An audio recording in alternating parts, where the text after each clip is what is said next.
Je vous propose, après une courte présentation des collections du musée et des stratégies documentaires, d'aborder donc ce nouvel axe de travail développé progressivement sur les collections de photographie, la désanonymisation.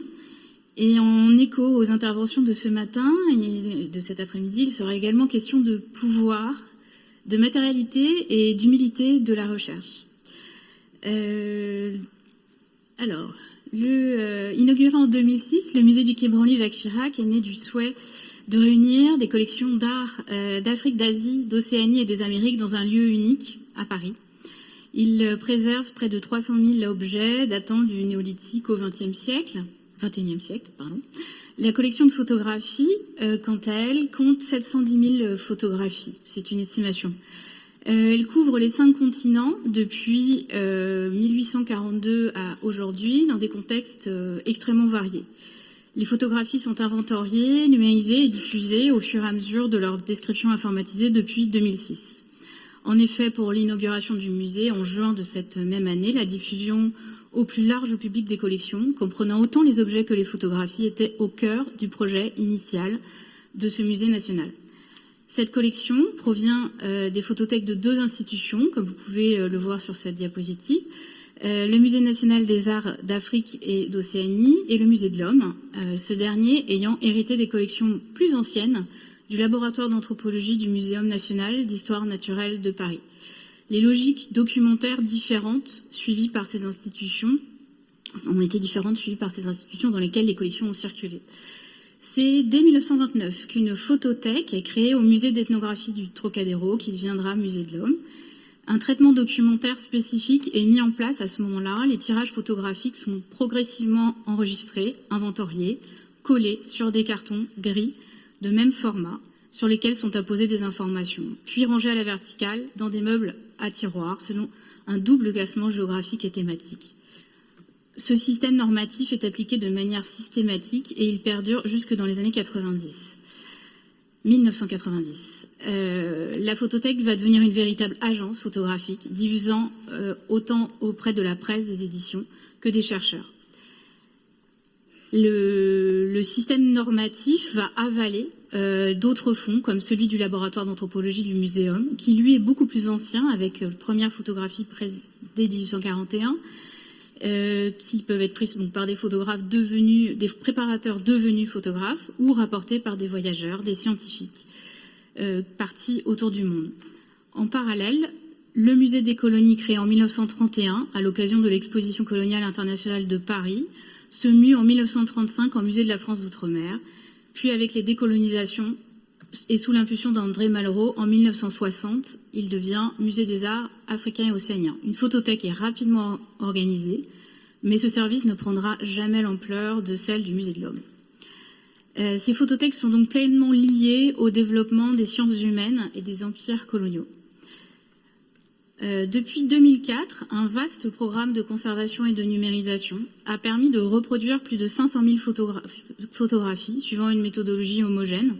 Le souhait principal est de tenter de restituer les objets photographiques numérisés dans leur complexité matérielle et non pas seulement leur contenu iconographique. Les versos sont ajoutés, les pages d'album reliées à l'album lui-même, le carton de montage, etc. En parallèle, l'inventaire et la documentation informatisée se développent autour de 5 axes qui constituent aujourd'hui une politique documentaire. Le niveau d'exigence d'information dans les notices s'est accru au fil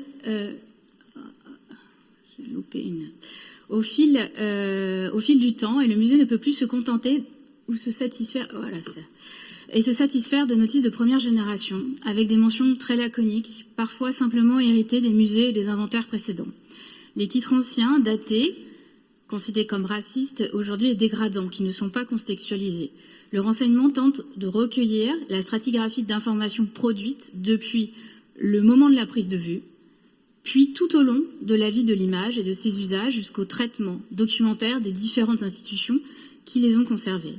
Les thésaurus anciens, les différents montages, voilà, tout ce que les institutions peuvent avoir créé comme matière autour et données autour de ces photographies. Donc l'axe principal, assez communément, Alors, il y a une inversion d'image, c'est pas grave. L'axe principal assez communément est l'identification des photographes, qui étaient soit anonymes ou connus d'un simple nom. En parallèle des recherches biographiques, un relevé des tampons, des timbres, des sigles, des photographes, éditeurs, imprimeurs est mené pour constituer un référentiel qui facilite l'identification. Le deuxième axe de travail est le développement des liens entre les données. Relier les négatifs et tirages dans la base de données, qui sont séparés physiquement pour la conservation, organisés par type de support. Relier les tirages ou cartes sur les pages à un album. Reconstituer la généalogie d'une même image reproduite sur différents supports, comme ici, en les associant et en les datant. Tirage, négatif, plaque de projection, carte postale, et reconstituer des collections anciennes informatiquement. Le renseignement de la contextualisation des prises de vue constitue le troisième axe. Ça, c'est un exemple de notice avec des liens. Le renseignement et la contextualisation des prises de vue constituent le troisième axe. Aujourd'hui, nous avons repéré, je veux dire pour le moment, nous avons repéré 750 événements historiques qui informent des circonstances de production de ces images. Des voyages dits d'exploration, des missions dites scientifiques, des exhibitions ethnographiques, des expositions dans les musées, des expositions internationales et coloniales.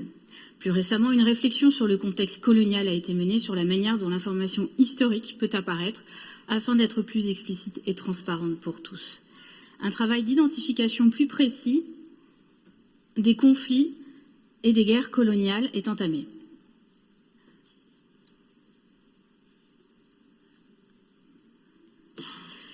L'historicisation des pratiques documentaires des institutions précédentes est un axe qui permet de donner à voir les pratiques antérieures et historiques qu'on a déjà abordées. En dernier lieu, et c'est l'axe le plus récent, l'identification des personnes photographiées. De très nombreux portraits du 19e comme du 20e et même 21e, pris dans des contextes différents, exhibitions de groupe, dans les expositions universelles et coloniales, voyages d'exploration, missions, etc., sont présents dans les collections. Cette longue histoire et circulation des photographies sur lesquelles j'ai beaucoup insisté dans ces différentes structures, ainsi que les modes d'organisation et de classement différents ou successifs appliqués aux collections ont pu créer des pertes d'informations et des confusions. Nous avons constaté petit à petit que les logiques suivies par ces institutions dans lesquelles les collections ont circulé ont conduit à l'effacement de nombreuses identités, pourtant souvent connues et notées à l'origine par les photographes. Le cas ici de Lamou Wadung est particulièrement révélateur de cet effacement institutionnel. Le portrait de cette jeune femme posant en studio, je vous parle du tirage au centre, devant un décor peint et un rocher en carton-pâte sur la bande de papier ajoutée à la verticale sur le côté droit, porte la légende « Femme tibétaine ». Le nom du photographe apparaît sur le timbre sec en bas à gauche du tirage. Johnston et Hoffman, c'est un studio fondé en Inde britannique vers 1882, qui connaît un succès commercial florissant. Il ouvre différentes succursales par la suite. Le rapprochement avec un autre montage à gauche a permis d'identifier le modèle qui pose grâce à une étiquette originelle encore présente. Prénommée Lamou, cette jeune femme âgée de 19 ans et originaire du Tibet est l'épouse de Tazi. Le carton sur lequel ce tirage est collé, celui du centre, a été coupé pour obtenir le format des tiroirs servant au rangement des photographies au moment de son intégration dans un nouveau service de la photothèque. L'étiquette du studio de photographie en bas du tirage n'est plus lisible, mais il en porte la trace. C'est un album de photographie conservé en Angleterre de l'officier britannique Waddell qui apporte davantage d'informations sur le contexte de prise de vue. Il est professeur de pathologie à Calcutta et chirurgien, et il organise la venue de 30 personnes au studio de Darjeeling, dirigé par Hoffman. Il réalise ses portraits, pris de face et de profil ensemble, sur un arrière-plan neutre, selon les indications en anthropologie de l'époque. Waddell annote toutes les informations, nom, âge et origine, et des commentaires sur les vêtements. Lamou est née au Tibet, elle s'installe à Darjeeling avec son mari ce jour-là, et qui est également photographiée dans l'album. Elle ne porte pas les habits de sa région natale, mais ceux du style de Lhasa, précise Waddell.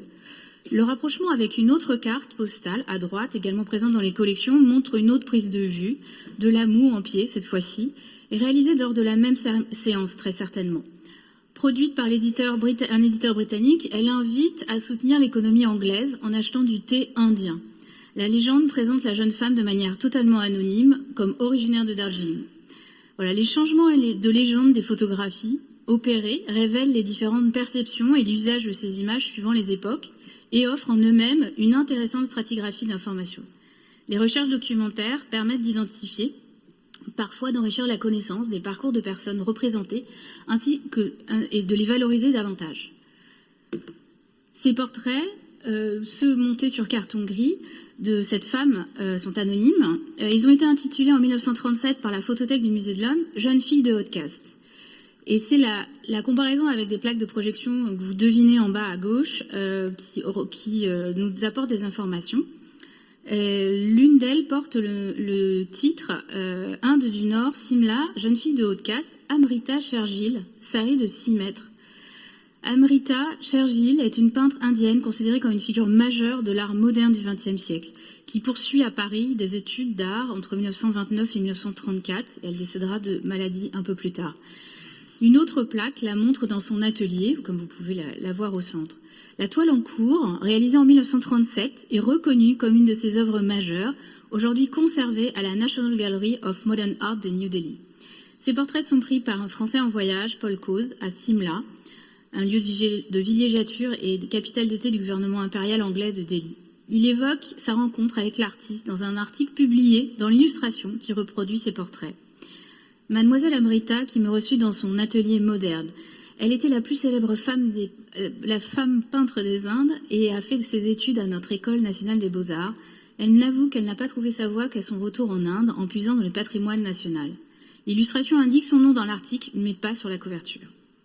Voilà, le musée collabore avec des chercheurs, des artistes, des photographes et leurs familles, des descendants, des personnes photographiées ou des représentants de communautés qui viennent étudier les collections de photographies. Les identifications sont vraiment le fruit de ces échanges depuis des années et la collecte de données lors des consultations et du croisement des informations.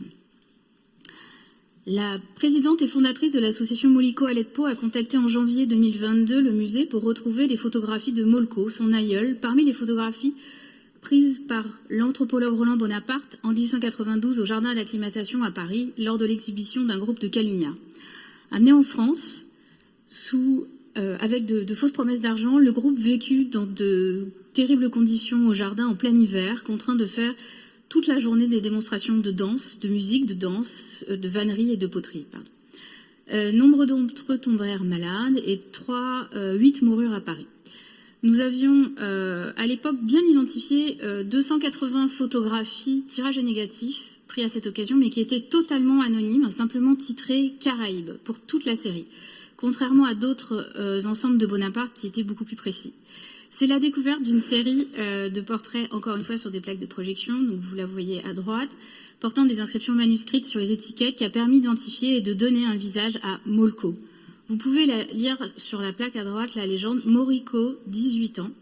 Nous l'avons ensuite identifié sur une dizaine de portraits individuels et de groupes, voilà, posant avec sa famille, mis en scène dans des pirogues. Voilà. Donc Moltko, à ce moment-là, voilà. Moltko est une jeune fille alors âgée de 13 ans, venue à Paris avec sa mère et son petit frère âgé de 3 ans, décédé à Paris, et sa tante. Son nom a été relevé donc sous différentes formes francisées, Moriko, Moliko pour Moltko. Ça nous permet de parler de la question de l'identité. Si un nom souvent retranscrit phonétiquement, déformé, ou parfois attribué sans consentement, ne suffit pas à constituer une identité, il est un premier élément pour la poursuite des recherches.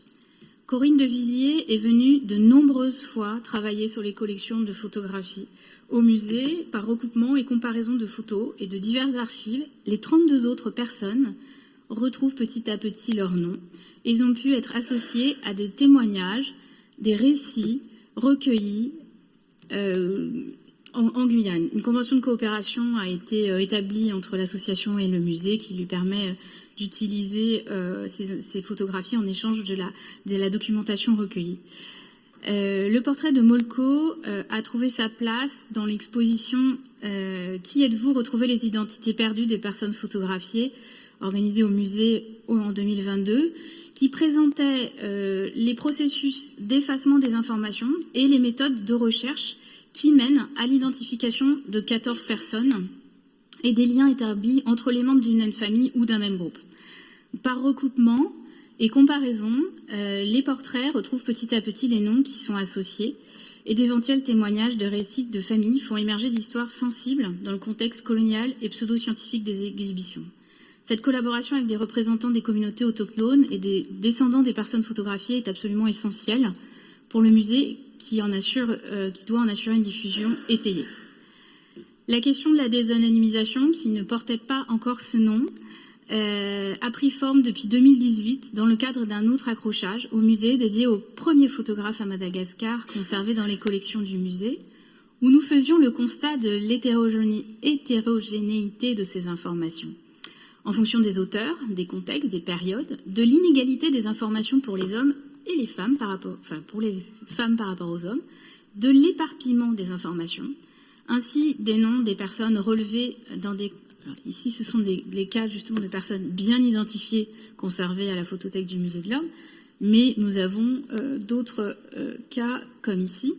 Des noms de personnes relevées lors des campagnes sanitaires de Gallieni à Madagascar en 1895, qui étaient présents dans les collections et qui, par contre, ne l'étaient absolument pas dans les mêmes tirages conservés, enfin les photographies, mais avec d'autres tirages conservés aux Archives nationales d'outre-mer, et vice-versa.